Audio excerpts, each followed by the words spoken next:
What is up, beautiful people of YouTube? Welcome back to the channel. So I know it's been 2 weeks since I made a video. We had to move our business. All that is done. The motorcycle content is back. So you'll see my chopper behind me here. We'll get into that in just a second. So we leave this Thursday for Fuel Cleveland. We will be there Thursday, Friday, Saturday. We come back on Sunday. So if you're going to the show, find me. I'll probably have stickers on me. I'll give you some stickers. You know, if you're at any of the parties or whatever, I'm going to try to make it to all of them, but I do have the family with me, so I got to go do some family stuff while I'm there too. So, but that is this weekend, Fuel Cleveland. We will be there. I am currently in the parking lot at Rural King, one of the best stores ever. If you have one near you, you know that. But anyways, I'm out on the chopper. Let me flip the camera around. So far today, the chopper is performing well. I absolutely love this bike, but it is hands down the most unreliable bike I own. So, I guess I really haven't shared a lot of this with you guys, but almost every time I take this bike out in the past like 8 months, it has left me stranded. I've been chasing a weird charging system issue, and I hate replacing parts that I can't prove. So, I've cooked 6 batteries, I think, at this point. I've got a fresh battery in there right now and a brand new voltage regulator on this bike.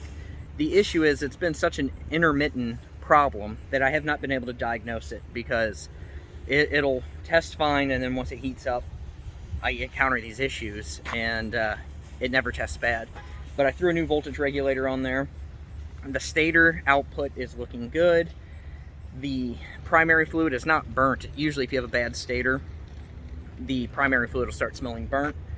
Everything looks fine, so I'm hoping it was just a voltage regulator issue that only acted up under heavy use. Usually I'd have to ride for about an hour and a half before it would happen. So who knows? I'm going to go ride this bike today, and we'll see where we get. If we break down, we break down, and I will share that with you guys. But knock on wood. So I guess I'm going to shut up, hop on the bike, and let's go ride.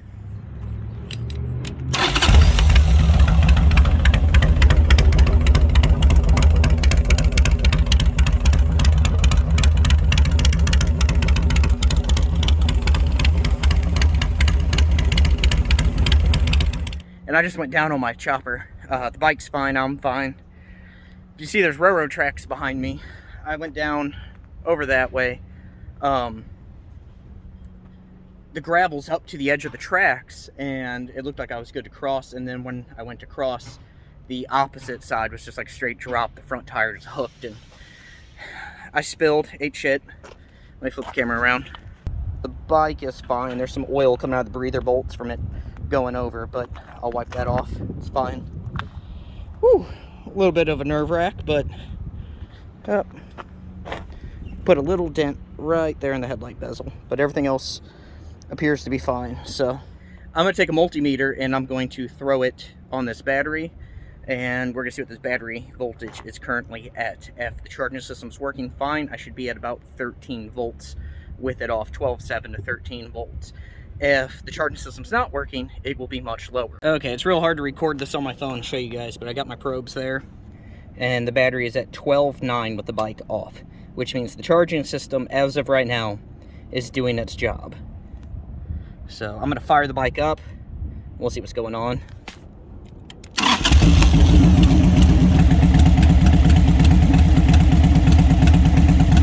So as of right now, it looks like the bike is charging well. My arm is, oh, yeah, I did scratch myself up a bit in my fall, but the bike's charging, so right now it's not acting up. It's also, though, it's only like 75 degrees today. This is the first, like, nice riding weather we've had in like a month. It's been about 100 degrees every day with 100% humidity. We've been joking every day about the, for the last, I guess, 7 to 10 days, we've been joking what we call the daily tornado, because every day between 3 and 5, it gets black outside and the winds kick up and it dumps a bunch of hail and everything else. It's been pretty extreme so far this year. So I'm going to get this oil wiped up, and we're going to go down to the parts of the graffiti wall I'm really supposed to be at. I don't think I'm supposed to be down this far, but we'll go down, get some photos, and then start heading back to the shop. I got to get some work done on my Indian. I've got the SOFTAIL on the lift. I'm actually going to attempt to get that bike done this weekend, and I need to get some maintenance done on the wife's bike. So I'll catch up with you guys in just a second. Alright guys, so it's the next day. I'm a little sore since going down on that on the chopper yesterday. Not gonna lie, when I got up I was like, cool, I just scratched my elbow. When I got home, got showered, it all started hitting me. My knee was swollen, my ankle is all chewed up from the chain. Not whining, like it's like going down on a motorcycle is like the perfect metaphor on life. Because there's two things you can do when you go down on a bike, right? You can whine like a bitch and never ride again, or you can pick yourself up and say, is that all you got, and keep going. Well, I'm gonna keep going. In fact, I've already been out riding today.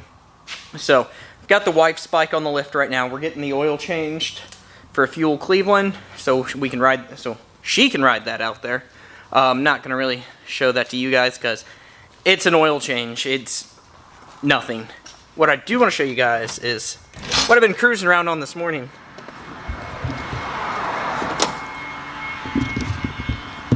I finally got around to finishing the night train.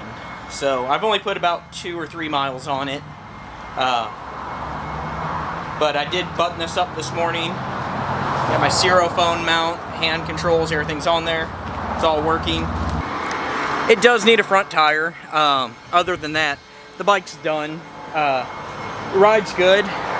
It's not slow, but compared to my Indian, it definitely ain't fast. So, you know, it's a Harley.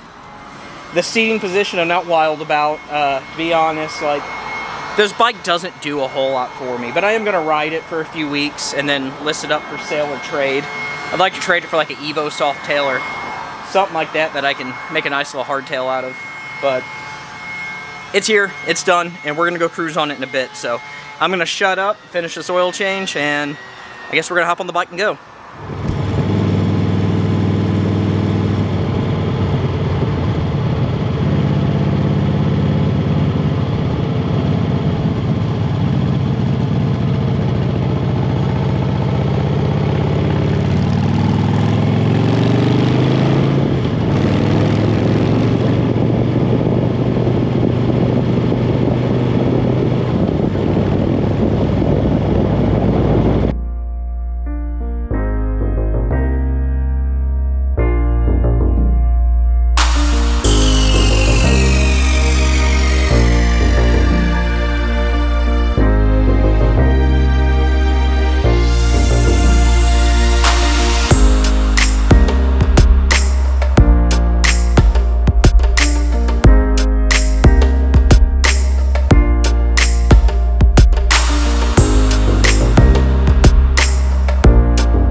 So I just got back from putting some miles on this thing. I put 50 miles on it.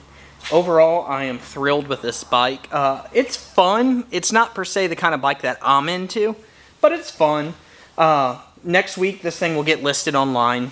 I've got a new front tire coming for it I want to put on it before I list it.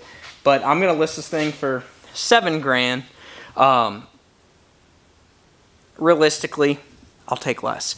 But I'm going to list it for $7. If one of you is interested in it and live in the St. Louis area, or you want to travel to St. Louis, because I'm not shipping this thing, it will be available. But $7 grand's the starting price. I redid the cam chest on this thing, resealed the whole top end, new tins, all the maintenance has been done. It'll have a new front tire, back tire's in great shape, new bars, controls, headlight, new seat. So, I mean, I've done a lot to this bike. Again, I don't have any issue with the bike. It's just not the kind of bike I'm into. I like choppers. So, I am also open to trades on this thing. If somebody's got an Evo or Shovelhead Softail, I will trade for that. So, Alright guys, so it is the next day. I think this might be the first 3-day video I've ever done in one sitting. But I got my Indian on the lift. We're going to do some maintenance to get this thing ready for Fuel Cleveland. I'm not going to show all that, but there is some stuff I do want to show to you guys. First of all, if you'll notice, I have added the Captain Itch heat guards. People have been recommending these things like crazy. I've heard good stuff about them.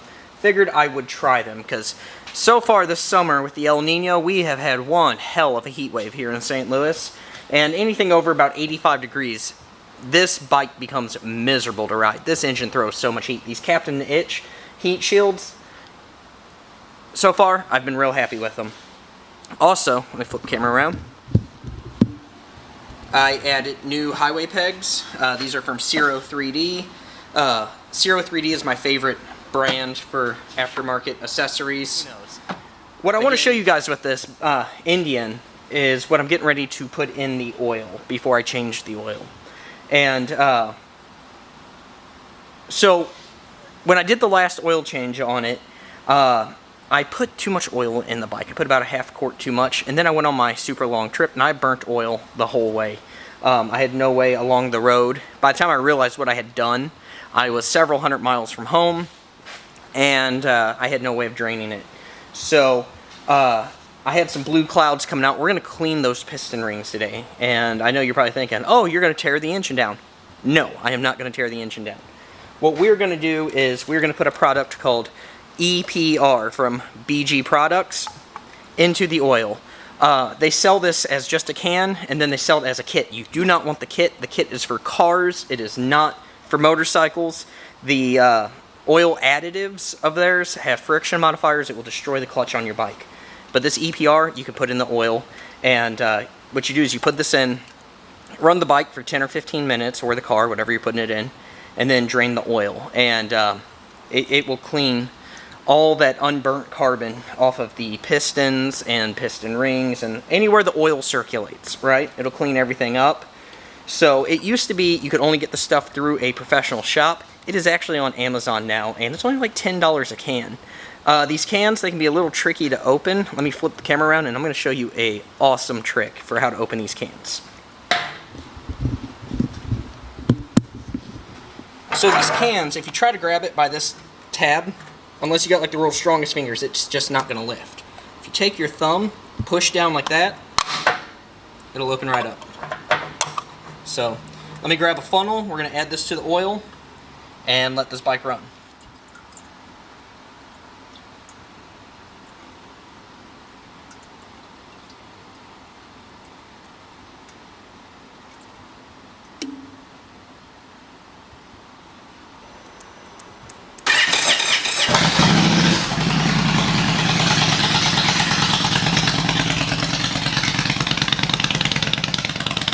Just let it run. Alright, so I let the bike run for 15 minutes. What I'm going to attempt to show you here is you have to see how runny this oil is going to be after running this chemical. Like it literally thins it out, cleans everything out real well. There's that.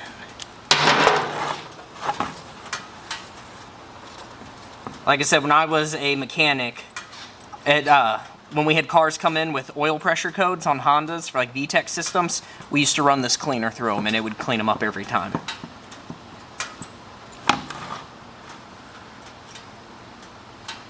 And it will always come out that jet black when you run this cleaner. Every time. I didn't go my normal 5,000 on this oil change. This is only about 3,500 miles. But that cleaner, with all the stuff it burnt off, the oil will always come out jet black. See if I can just get a little bit of this oil to show you guys. Well, here, right there, you can see it's about a little bit thicker than water right now, because that chemical thins it out, cleans everything off.